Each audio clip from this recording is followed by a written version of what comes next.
Hai semuanya, selamat datang kembali di channel aku. Nah, kali ini aku mau bikin video yang berbeda dari video-video aku sebelumnya. Seperti yang udah ada di judulnya, aku hari ini mau sharing tentang pengalaman perjalanan pernikahan kita, yang lebih spesifiknya kayak dalam menanti buah hati gitu. Nah, oke deh. Jadi pertama kita menikah itu di tahun 2016. 2016 itu bulan Januari. Ya benar, bulan Januari.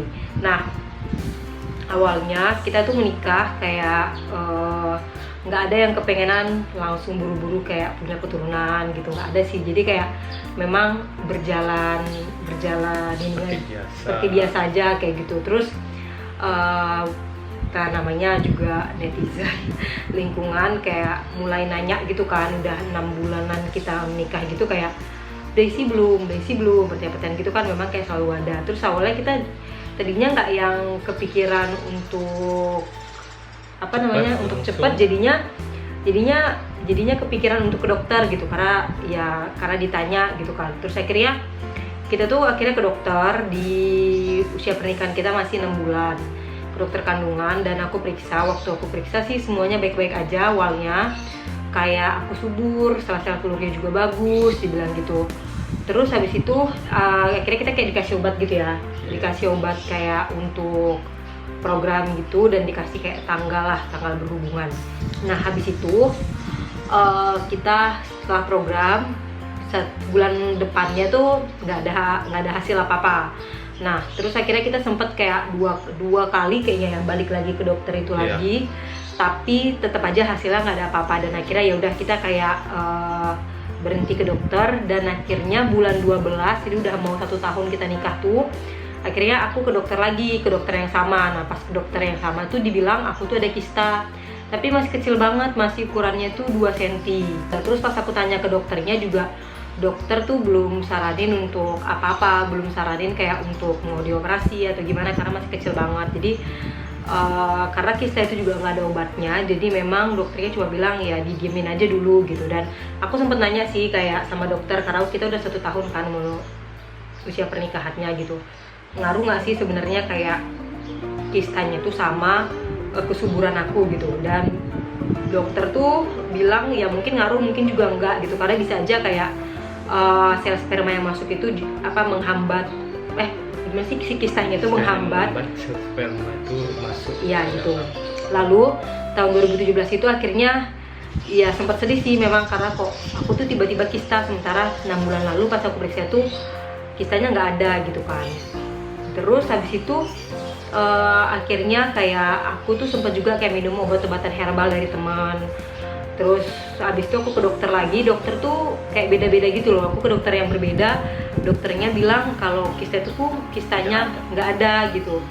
Itu tuh cuma mungkin sel telur aja yang dilihat dokter yang sebelumnya, seperti itu. Jadinya terus habis itu balik lagi ke dokter itu sebulan kemudian ternyata ada kista gitu. Jadi kayak agak membingungkan sih, sempat gitu kayak bilang ada kista, nggak ada kista. Akhirnya karena kita juga bingung, capek gitu ya, kita memutuskan untuk tahun 2017 itu kita terakhir ke dokter itu sekitar bulan Februari kayaknya ya.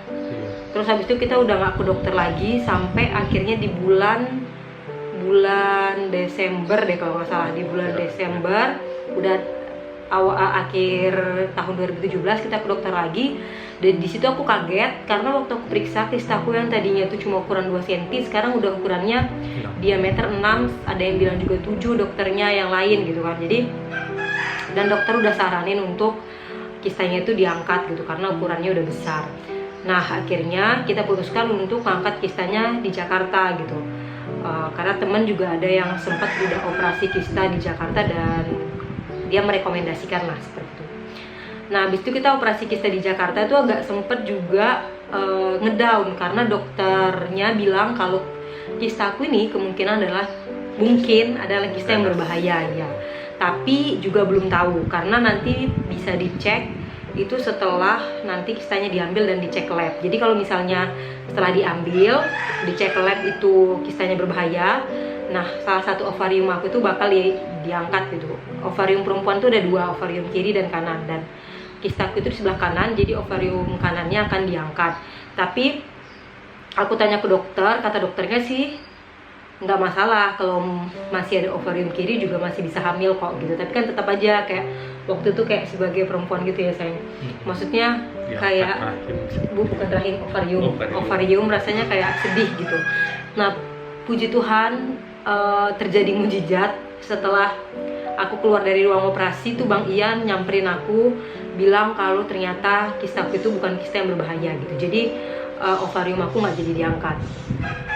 Nah akhirnya setelah itu aku sempet rest juga, nggak boleh hamil karena aku udah suntik tapros setelah operasi. Jadi suntik tapros itu namanya adalah suntik untuk mencegah kistanya balik lagi. Iya, menetralisasikan hormon-hormon. Oh ya, by the way, aku itu operasinya laparoskopi namanya. Jadi bukan operasi sesar yang kayak sesar yang besar gitu. Jadi cuma kayak dititikin di 2 titik di bawah perut gitu lah. Jadi kayak kecil aja. Bekasnya itu hampir kayak nggak kelihatan. Nah, dan rasa sakitnya juga nggak yang terlalu gimana banget gitu. Nah itu kan aku akhirnya operasinya di bulan 2 tahun 2018. Nah setelah selesai aku operasi, aku suntik tapros itu, dan akhirnya aku sekitar 4 bulan nggak dateng mens gitu, karena memang efek dari suntik itu kan. Dari sebelum aku operasi udah sempet bilang dokter-dokter lain tuh kayak untuk merekomendasikan Bang Ian itu juga diperiksa spermanya. Tapi waktu itu aku sama Bang Ian kayak masih minim banget pengetahuannya, dan aku berpikir Bang Ian itu secara fisik tuh ya sehat gitu. Akhirnya setelah selesai aku operasi, kita tuh kayak kepikiran untuk periksa gitu, dan akhirnya Bang Ian itu periksa di bulan 5 tahun April bulan Mei tahun 2018. Nah Bang Ian periksa, dan di situ tuh kita kaget banget karena hasil dari cek spermanya itu apa sayang? Azoospermia. Tapi aku nggak ada lagi kertasnya, jadi nanti mungkin teman-teman bisa cari tahu di Google apa itu namanya azoospermia gitu. Azo itu jelasin sama Bang Ian. Itu nggak ada semua, jadi gerak cepat, gerak lambat, pokoknya 0% semua hasil cek labnya. Iya, jadi azoospermia itu adalah nggak ada sel sperma sama sekali gitu. Nanti teman-teman mungkin untuk lengkapnya bisa cek di Google. Nah, kita tuh kaget waktu tahu hasilnya azo, karena hasil azo itu kayak hasil yang mungkin paling tidak diinginkan oleh semua pasangan, karena ternyata tuh ya gitu nggak ada sama sekali sel sperma. Dan pas kita konsul ke dokter urologi, kita bawa hasilnya, dokter tuh bilang ini tuh kemungkinan tersumbat atau mungkin memang di pabriknya sama sekali nggak memproduksi sperma gitu. Jadi agak susah untuk mendapatkan keturunan. Kalaupun mau mungkin bisa bayi tabung gitu. Ternyata waktu itu nyaraninnya operasi sebenarnya. Operasi dulu, mau dilihat apakah ada yang saluran tersumbat. Kalau misalnya ada saluran tersumbat, nah itu kemungkinan besar tuh spermanya ada, tapi tersumbat aja gitu. Tapi kalau setelah dioperasi dilihat nggak ada saluran tersumbat, ya berarti memang mungkin pabriknya yang tidak memproduksi sperma gitu. Tapi waktu itu kita nggak memutuskan untuk operasi jadinya. Masih tahun 2018, sekitar bulan 7 kalau nggak salah, itu Bang Ian kan dulu gemuk ya. Kalau misalnya kalian nanti lihat video-video aku sebelumnya, itu aku ada ceritain tentang pengalaman Bang Ian itu turun berat badan. Nah Bang Ian diet, dan habis itu kita rajin juga konsumsi yang namanya jus 3 diva. Mungkin teman-teman ada juga yang udah tahu jus 3 diva itu. Jadi jus 3 diva itu adalah jus yang isinya wortel, apel, dan tomat. Nah itu sebenarnya aku tahu waktu itu dari sebenarnya aku udah lama tahu, tapi waktu itu kayak beneran mau nyoba. Itu waktu Tia Ristia, artis, dia kan program bayi tabung, tapi dia tuh rajin banget yang namanya minum jus 3 diva. Nah, dia cerita waktu itu dia punya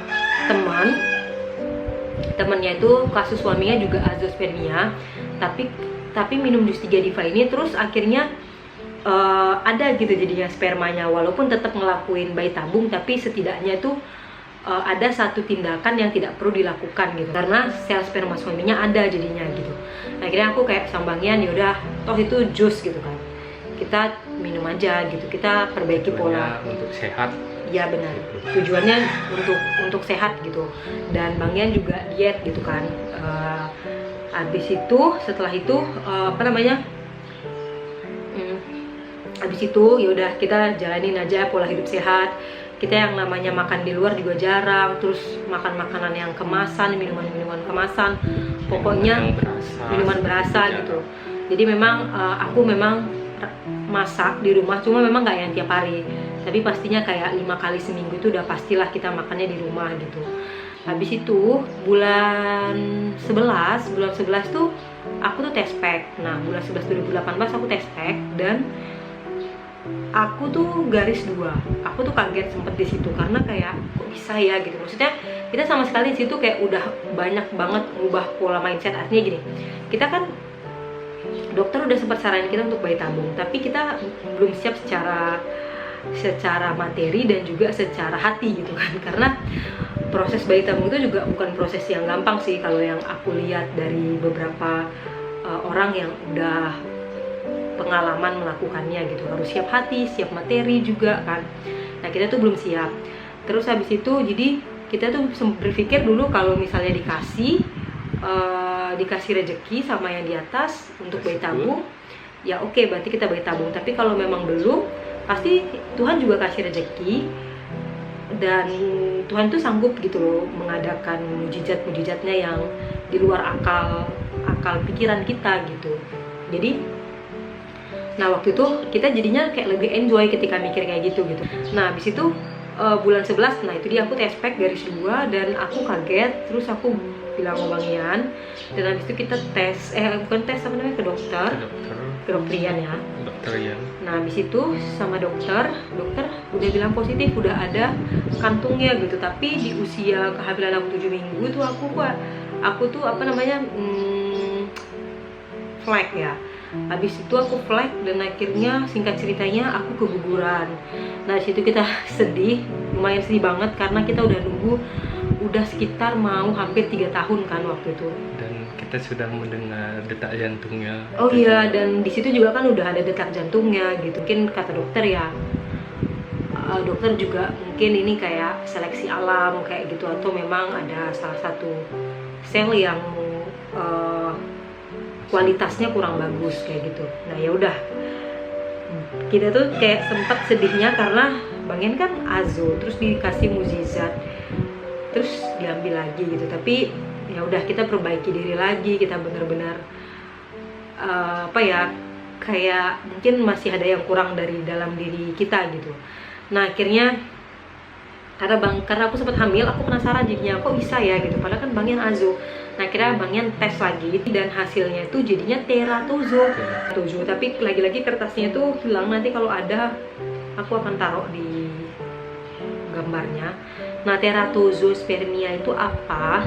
Jadi teman-teman juga bisa google sendiri nanti teratozospermia itu apa. Jadi teratozo itu adalah menurut aku sebuah peningkatan, walaupun istilahnya kalau teratozo itu jadinya tuh spermanya ada, cuma kondisi bentuknya yang kurang sempurna. Di morfologinya, di pergerakannya seperti itu.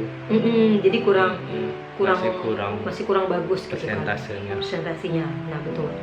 Ya udah, akhirnya kita tetap nggak ada program ke dokter apa karena ke dokter juga saraninnya sama gitu. Kalau misalnya kita ke dokter lagi ya mungkin dokter saraninnya apa tuh selain bayi tabung saya?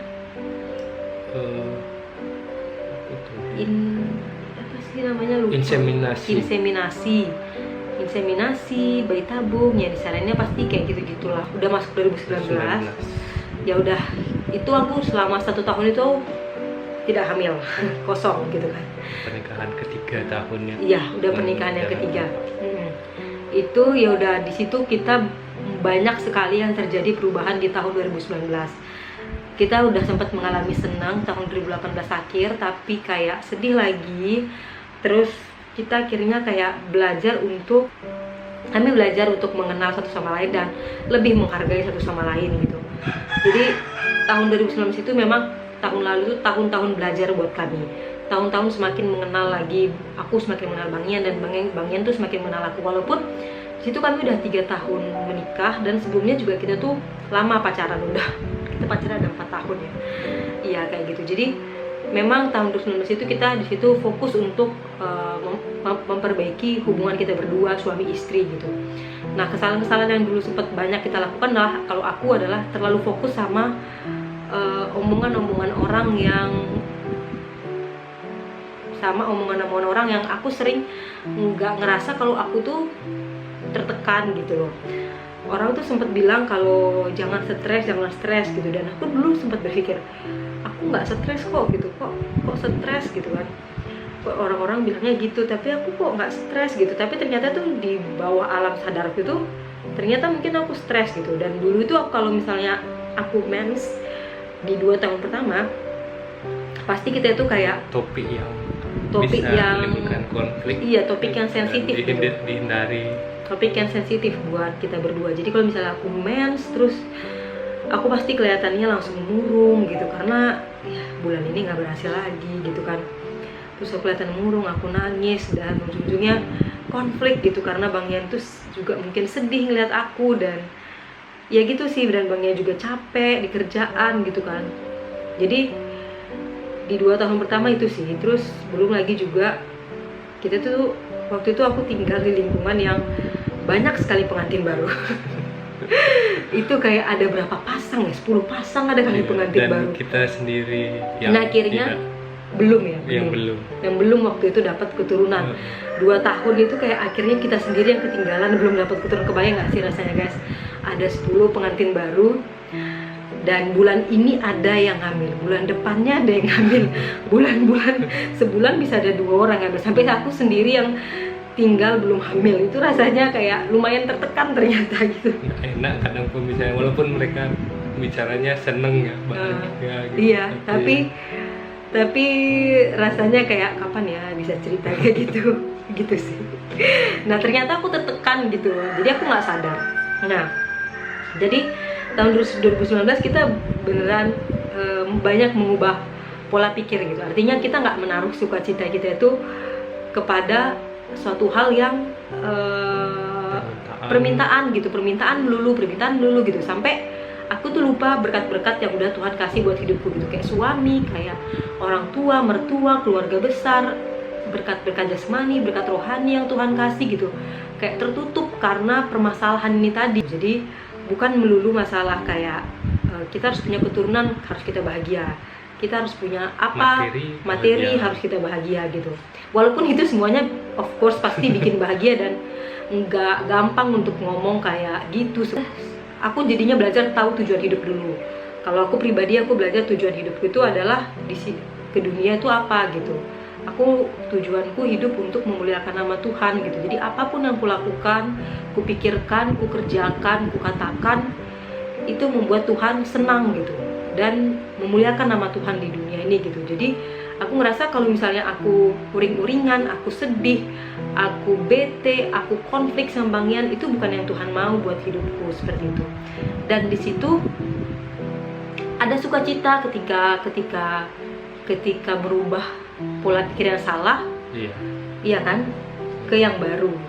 Sama kalau dari aku sih, aku merasa aku sudah memberikan sesuatu yang banyak seperti itu, sudah menyediakan, sudah mendengarkan, tapi ternyata masih belum terlalu menyayangi istri di situ, masih lebih terfokus bahwa pemenuhan materi, masih kerjaan, fokusnya di situ. Jadi pelajarannya pas tahun-tahun 2019 itu lebih, ternyata masalahnya itu adalah aku ini semakin nggak terlalu membangun hubungan sama Tuhan. Iya benar. Jadi aku obsesiku tinggi sekali di kerjaan, untuk mendapatkan banyak sekali reward seperti itu, dan dipandang aku dapat ini karena dapat reward kayak gitu, sesuatu yang sangat membanggakan, dan aku lupa bahwa semuanya itu sebenarnya hikmat dari Tuhan seperti itu. Dan di 2019 itu hal yang pertama perbaiki dulu itu Hubungan hubungan dengan Tuhan nih. Dengan penyelesaian konfliknya itu perbedaannya, kalau dulu itu harus dari masalah kecil membesar, kalau ini kita seperti berdialog jadinya. Jadi walaupun kadang masih ada konfliknya ya, tapi kadang berdialognya, misalnya aku sebenarnya yang nggak suka dalam hal ini, nggak seperti dulu, oh itu harusnya nggak gini gitu. Jadi lebih dialognya itu lebih soft gitu. Ada suatu titik balik di mana kayak rumah tangga kita ini sebenarnya kita fondasikan siapa sih fondasinya gitu. Jadi di situ kita belajar tahun lalu untuk fondasi rumah tangga kita ini Kristus gitu, fondasi rumah tangga kita ini Yesus seperti itu. Jadi memang pasangan kita itu nggak pasti bisa selalu sempurna dan bisa sesuai sama isi hati kita gitu. Tapi gimana caranya untuk berkomunikasi yang baik, gimana caranya untuk mendengarkan gitu. Dan akhirnya kita juga ada ketemu sama satu komunitas yang menurut kita nyaman gitu kan.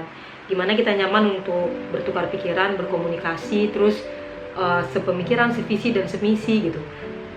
Dan gimana tuh kita ngerasa kita tuh didukung gitu, kita tuh disupport gitu kan. Aku cerita juga ke komunitas aku yang baru ini, kayak khususnya untuk di keluarganya Mas Nanang dan Kak Ine gitu. Ada satu keluarga yang namanya Mas Nanang dan Kak Ine itu banyak sekali menginspirasi kami gitu.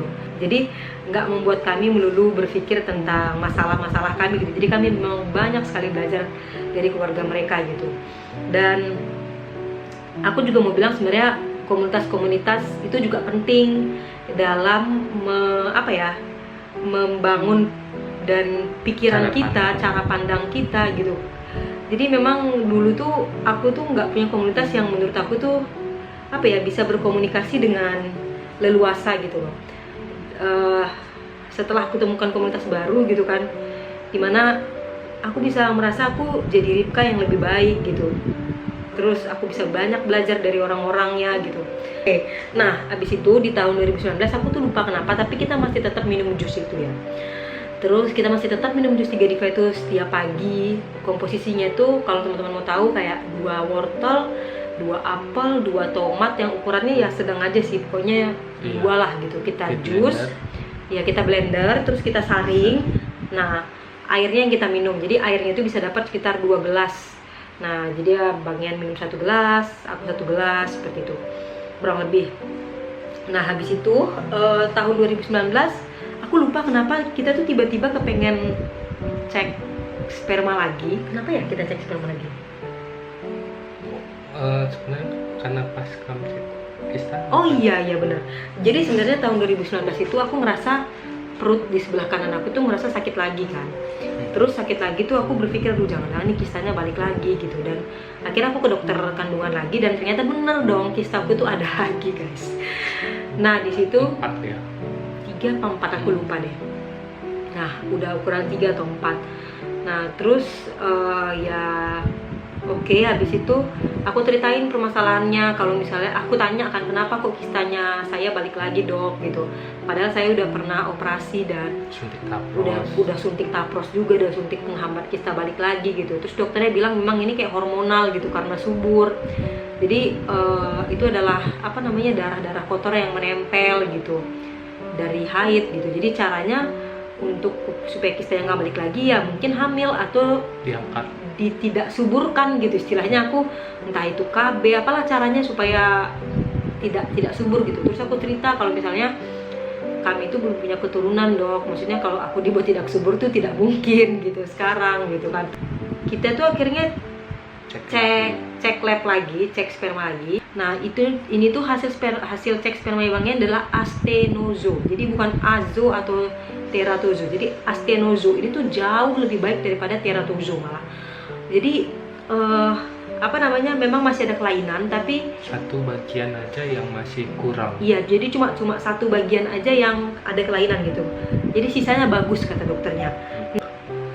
Kita ke dokter urologi kan, nah sama dokter urologi tuh ada dikasih obat juga. Jadi dokter urologi itu beda kayak dokter kandungan. Dokter urologi itu kayak dokter yang khusus membaca kayak analisa sperma seperti sama dokternya itu disuruh kayak ada minum obat untuk 1 bulan untuk 21 hari. 21 hari ya, untuk memperbaiki kayak spermanya gitu. Dan akhirnya ya udah, bagian minum ada kayak 2 bulan gitu ya. Ada 2 bulan minum. Memang obatnya agak mahal, tapi 2 bulannya itu karena ini setelah habis yang 21 hari cek lagi baru minum lagi gitu. oh iya gitu. Jadi habis itu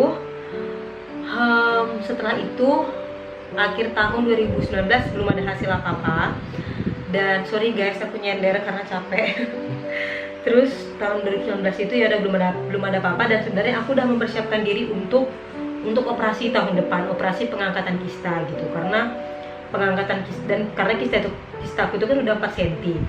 Nah, terus di bulan Desember tanggal 24 itu kita dapat kabar nggak enak kalau sebenarnya kan aku mau operasi kista bulan depan, bulan Januari 2020. Tapi kita dapat kabar dari dokter kandungannya kalau misalnya ada satu hal masalah lah, kayak rumah sakit gitu yang nggak bisa menerima BPJS ku gitu, karena memang rumah sakitnya rumah sakit swasta gitu. Dan ya adalah beberapa permasalahan yang belum bisa aku operasi kista dalam waktu dekat gitu. Dan yang bisa itu kan ada satu rumah sakit bisa, tapi ini masalah paskes satunya nggak nyampe sana. Iya, nggak dan nyampe harus sana. diubah di bulan Maret baru bisa. Iya, jadi aku kan baru ngubah fase satu itu di bulan Desember. Jadi kalau aku mengubah lagi itu kan bulan Maret. Nah, jadi aku nggak bisa operasi kista di rumah sakit yang terdekat, karena di rumah sakit besar yang terdekat tuh nggak ada alat laparoskopi gitu. Jadi cuma ada di area Jimbaran di rumah sakit Unut gitu. Sementara fase 1 itu Di Denpasar Selatan. di Denpasar, bukan di daerah Jimbaran gitu. Jadi aku mesti nunggu bulan 3. Ya akhirnya kita tuh kayak maksudnya di situ sempat ada pilihan untuk kita bersedih atau enggak, karena besoknya Natal gitu. Terus akhirnya kayak kita memilih untuk tidak bersedih, kita memilih untuk tetap sukacita. Dan akhirnya ya udah kayak ya udah jalanin aja gitu. Nanti Tuhan pasti ada satu hal lagi yang mau Tuhan kasih buat kita. Kita nggak tahu di depan apa yang sedang menanti kita gitu. Berpikir positif gitu, berpikir positif. Ya udah. Akhirnya tanggal 7 Januari kita anniversary yang keempat. Kita anniversary yang keempat. Nah, aku bulan lalu, bulan 12-nya itu dapat tanggal 5, tapi kan aku biasanya telat 2 apa 3 hari kan. Nah, akhirnya aku tuh tanggal 7 itu belum dapat, tapi aku kayak ya udah gitu, maksudnya mungkin telat gitu kan. Tapi jujur banget ada perasaan kayak Tuhan pengen banget hamil, pengen banget kasih kado ke Bang Ian gitu. Karena tahun lalu itu, throwback lagi ke tahun lalu, sebenarnya kita tuh berdoa kayak mengimani tahun depan kita akan punya keturunan gitu. Tapi biar kehendak Tuhan yang jadi. Maksudnya bukan kehendak kita, tapi kita mengimani aja tahun 2020 kita akan punya keturunan gitu. Jadi tahun 2020 awal tuh aku sempat berdoa ke Tuhan kayak Tuhan pengen banget kasih kado ke Bang Ian, kado hamil gitu, kado test pack _2 hamil lah intinya. Dan akhirnya tanggal 7 itu kita anniversary. Aku lupa aku udah test pack apa belum, tapi kayaknya belum sih. Terus kayaknya belum ya. Nah, lewat dari tanggal itu barulah aku belum dapat juga nih, sampai tanggal 11 aku cek belum dapat juga. Dan akhirnya aku test pack. Nah, pas aku test pack ternyata aku _2 tapi samar. Nah, aku tuh kayak percaya nggak percaya sebenarnya sama test pack, karena test pack itu bisa jadi hasilnya salah kan. Terus aku tuh takut cerita ke Bang Ian. Aku diam dulu ada 2 hari kayaknya. Terus habis itu setelah itu aku cerita ke Bang Ian kalau aku hasil test packnya begini gitu. Kira kita putuskan untuk ke dokter. Nah, pas di dokter kita periksa. Nah, ternyata puji Tuhan ada kantungnya. Jadi aku positif seperti itu. Iya. Ada kantungnya, sudah ada kantungnya dan positif hamil gitu kan. Nah, puji Tuhan banget, Tuhan kasih percayaan lagi di tahun ini buat kita. Dan sekarang usia kandungan aku udah 4 bulan. Nanti minggu depan, minggu ini sih, Iya. udah 4 bulan gitu. Nah, jadi kita sangat bersyukur sekali untuk proses 4 tahun ini yang kita jalanin bersama aku dan Bang Ian. Benar-benar kalau nggak ada Tuhan dalam hubungan kita nggak melibatkan Yesus, kita nggak bersandar pada Yesus, itu arahnya nggak jelas. Kita nggak tahu arah pernikahan kita kemana gitu. Karena memang ya gitu ya, ternyata pengenalan lama pacaran itu semuanya nggak menjamin. Bukan jaminan. Aku selalu bilang ke orang-orang yang misalnya teman-teman yang sedang pacaran atau sedang yang mempersiapkan pernikahan, jadi harus memang melandaskan hubungan pernikahan atau pacaran itu pada Kristus gitu, pusatnya itu pada Yesus gitu. Ya kita berdoa dan mohon doanya juga untuk teman-teman supaya sehat-sehat nanti sampai melahirkan. Kita belajar bukan menilai dia karena berkatnya, tapi menilai dia karena dia Allah adalah Allah berkuasa. Gitu. Dia yang berkuasa gitu. Jadi kalaupun sekarang Tuhan beri kepercayaan ini itu bukan karena kami yang kami hebat, kami saleh, bukan gitu, tapi memang karena semuanya kebaikan Allah gitu. Dan yang mau aku bilang juga ke teman-teman adalah kalau teman-teman sedang menanti keturunan, sedang ada yang teman-teman doakan, teman-teman ya mimpikan gitu ya, cobalah dulu untuk melihat berkat-berkat Tuhan yang sudah Tuhan sediakan gitu. Jadi belajar bersyukur akan berkat-berkat Tuhan yang sudah sebenarnya banyak di sekeliling kita yang kita alamin gitu. Dan mengecek hubungan dengan Tuhan. Iya, dan mengecek juga hubungan dengan Tuhan seperti itu. Jadi jangan pernah ragukan juga kuasanya Tuhan. Jangan pernah ragukan juga mujizat-mujizat yang Dia bisa berikan buat kita gitu. Semoga teman-teman juga yang sedang menonton ini sehat-sehat. Terus aku berdoa juga teman-teman yang sedang menanti keturunan diberikan sukacita, kesabaran, diberikan kekuatan di dalam rumah tangganya. Dan akhirnya aku juga mau bilang kalau misalnya tadi tuh tips-tips yang bisa aku kasih adalah sebenarnya kalau dari usaha kita minum jus, jaga pola makan, jaga kesehatan, itu penting banget, itu jauh lebih penting. Terus dan yang gak kalah pentingnya lagi adalah menjaga hubungan dengan Tuhan. Tapi maksudnya usaha-usaha yang kita lakukan itu sebenarnya bukan itu patokan keberhasilannya.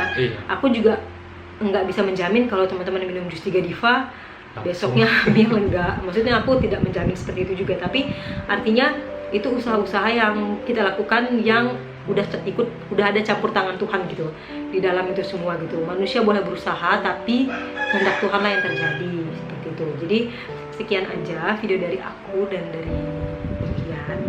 Semoga video kali ini membantu dan semoga teman-teman juga terinspirasi dan terberkati oleh video ini. Sampai ketemu di video aku selanjutnya. Bye bye.